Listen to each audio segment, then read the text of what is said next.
Good evening student. आज हमारी हिंदी की क्लास है। आज हम हिंदी की क्लास में पढ़ेंगे चैप्टर 4 नदी का रास्ता। बच्चों, ये बहुत प्रेरणादायक कविता है। इससे हमें सीखना है कि नदी अपना रास्ता कैसे बनाती है। तो बच्चों, यहाँ पर मैंने शब्दार्थ लिख दिए हैं। आपकी बुक में पूरे शब्दार्थ लिखे हुए हैं। आप इनको देख करके अपनी नोटबुक में सुंदर सुंदर राइटिंग में लिख लेंगे। चैप्टर लिखेंगे, चैप्टर का नाम लिखेंगे, डेट डालेंगे। बच्चों, नदी का रास्ता कविता लिखी है बालकृष्ण राव ने, जिनका जन्म 1913 ईस्वी में हुआ था। इनकी प्रतिभा तथा सुरुचि की स्पष्ट झलक इनकी कविताओं में दिखाई देती है। तो बच्चों, ये जो कविता इन्होंने लिखी है बालकृष्ण राव जी ने, इन्होंने नदी का रास्ता के माध्यम से मनुष्य को यह बताया है कि जिस तरह से नदी अपना रास्ता स्वयं चुनती है, उसी तरह से मनुष्य को भी अपना रास्ता चुनना चाहिए। हमें हमारे रास्ते में जो भी कठिनाइयां आए उनका सामना करते हुए निरंतर लगातार हमें आगे बढ़ते रहना है। तो बच्चों, प्राय मनुष्य की प्रवृत्ति होती है कि विकास मार्ग पर कोई उसका मार्गदर्शन करता रहे।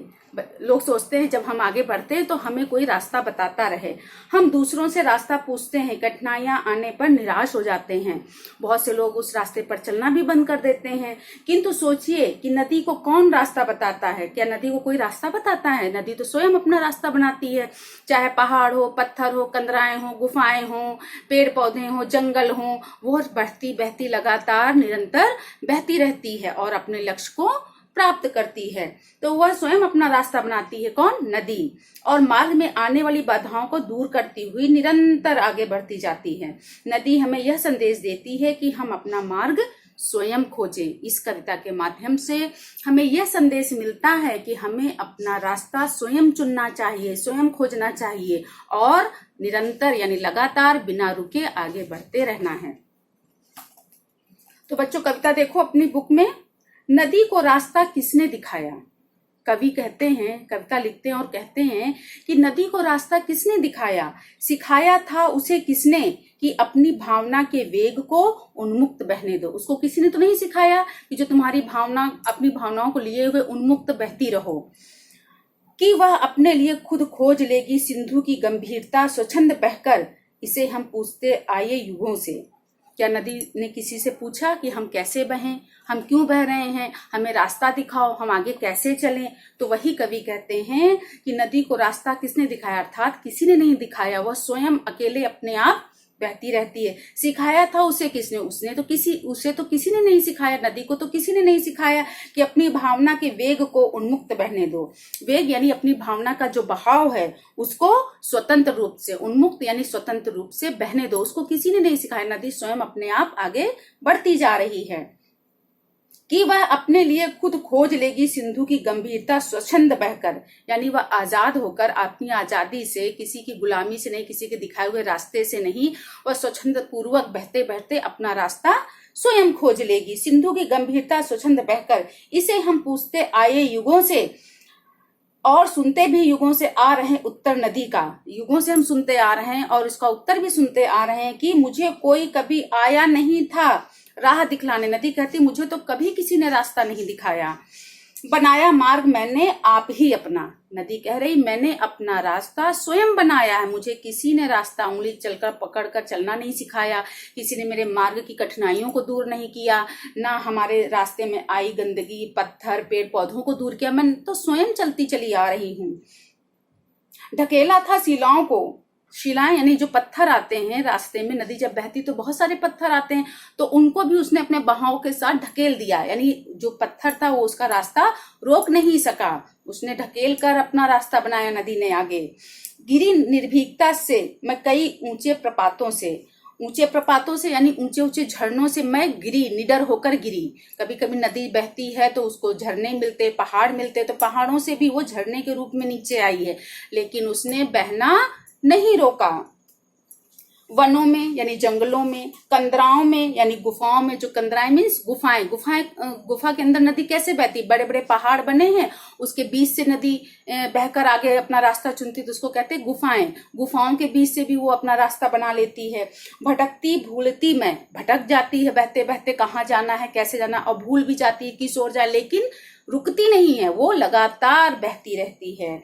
फूलती उत्साह से प्रत्येक बाधा विघ्न को ठोकर लगाकर ठेल कर, फूलती उत्साह से वो फूलती हुई आगे बढ़ती जाती, और प्रत्येक बाधा विघ्न यानी जो भी बाधाएं हैं, मुसीबतें हैं, रुकावटें हैं, उनको ठोकर लगाकर यानी उनको ठेल कर, उनको लात मारकर यानी उनको आगे बढ़ती जाती। ठोकर मारना यानी किसी को पैर से आगे ठेल देना, ठोकर मारकर ठेल कर यानी आगे धक्का देकर बढ़ती गई आगे निरंतर यानी लगातार वो आगे बढ़ती गई। चाहे बड़ा सा पत्थर आया हो, वन आए हो, जंगल आए हो, पेड़ पौधे आए हो, झाड़ियां आए, लेकिन नदी ने अपना रास्ता नहीं रोका। वह निरंतर लगातार बहती रही और बहती रही।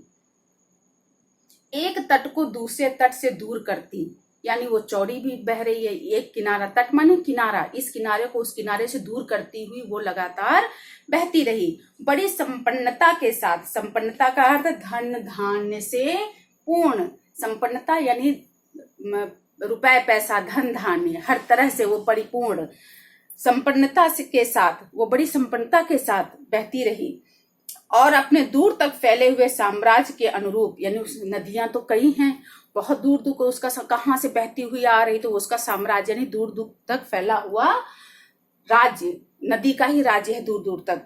बड़ी संपन्नता के साथ और अपने दूर तक फैले हुए साम्राज्य के अनुरूप गति को मंद कर पहुंची जहां सागर खड़ा था। नदी क्या है, जैसा स्थिति है वैसी वो बह रही। कभी कभी वो मंद हो जाती है, जब ऊंचाई आई थोड़ी तो वो मंद भी हो गई, जब उसको निचला स्थान मिला धरती का तो वो तेज वेग में भी बही। तो क्या है, गति को मंद कर पहुंची जहां सागर खड़ा था। नदियां बहकर कहाँ मिलती हैं, सागर में मिलती हैं। तो वो बहती हुई अनेकों कष्टों को झेल करके, ठोकर मार करके, उनको ठेल करके आगे बढ़ती हुई अंत में वो कहाँ पहुंची, समुद्र के पास, सागर के पास, जहां फेन की माला लिए मेरी प्रतीक्षा में पहुंची। जहां सागर खड़ा था, फेन की माला लिए मेरी प्रतीक्षा में। नदी कह रही है, मैं इतनी सारे कष्टों को झेल कर लास्ट में मैं अपने गोल को यानी मेरा जो लक्ष्य था मैं वहां पर पहुंच गई। वो लक्ष्य उसका क्या था, समुद्र से मिल जाना। नदियों का काम है समुद्र में मिल जाना। तो नदी ने क्या किया, इतने सारे कष्टों को झेलने के बाद भी वो क्या की, जाकर के समुद्र के पास जब पहुंची तो उसको एहसास हुआ कि समुद्र का जो फेना होता है, जब लहरें आती तो जो फेन होता है उसकी माला बना लिया है समुद्र ने, और नदी का स्वागत करने के लिए समुद्र महाराज खड़े हैं कि नदी आए और हम उसका स्वागत करें।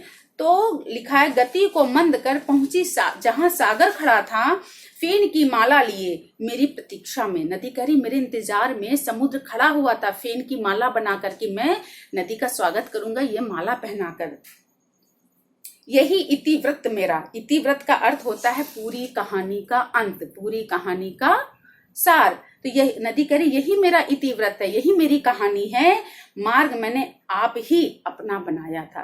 नदी कहती है, मैंने अपना रास्ता स्वयं बनाया और अपने लक्ष्य को प्राप्त किया। और नदी का लक्ष्य होता है समुद्र से मिल जाना। तो नदी कह रही, मुझे ऐसा महसूस हुआ कि समुद्र महाराज फेन की माला लिए हुए मेरे स्वागत के लिए खड़े हुए हैं। तो बच्चों, इस पाठ से हमें क्या शिक्षा मिलती है, हमें यह शिक्षा मिलती है कि जिस प्रकार नदी अपना मार्ग स्वयं बनाती है और आगे लगातार बढ़ती जाती है, उसी प्रकार हमें भी जीवन में आगे बढ़ते रहना चाहिए। जितनी भी कठिनाइयां आए, मुश्किलें आए, हमें अपना रास्ता नहीं छोड़ना चाहिए। अपने गोल तक हमें पहुंचना है, हमें अपने लक्ष्य तक हर हाल में पहुंचना है। तो इस कविता के माध्यम से कवि यह संदेश देते हैं पूरी मनुष्य जाति को कि हमें नदी से सीख लेनी चाहिए। जिस प्रकार से नदी कंदराओं में, गुफाओं में, पहाड़ों में, पत्थरों में, झरनों से झगड़ते हुए, उनको ठेलते हुए, अनेकों कष्ट सहते हुए आगे बढ़ती और अंत में समुद्र में जाकर मिल जाती है, उसी तरह से मनुष्य को भी चाहे जो भी कठिनाइयां आए, जो भी प्रॉब्लम्स आए, उनको हमें लगातार हमें आगे बढ़ते रहना चाहिए। तो बच्चों, इस कविता में के साथ साथ आपको बुक वर्क और क्वेश्चन आंसर भी भेजे जा रहे हैं, जिनको आप अपनी नोटबुक में खूबसूरत राइटिंग से, सुंदर सुंदर राइटिंग से, साफ सुथरा डेट डाल करके, चैप्टर का नाम डाल करके लिख लीजिएगा। अगर कोई डाउट होता है तो आप कल डाउट क्लास में अपने डाउट्स क्लियर करेंगे, लेकिन डाउट तब क्लियर होगा जब आप बुक रीडिंग करेंगे और 2 से 3 बार आप इस कविता को अच्छे से पढ़ेंगे, समझेंगे। कोई डाउट होगा तो आप कल डाउट क्लास में क्लियर कर लेंगे। Okay student, okay bye.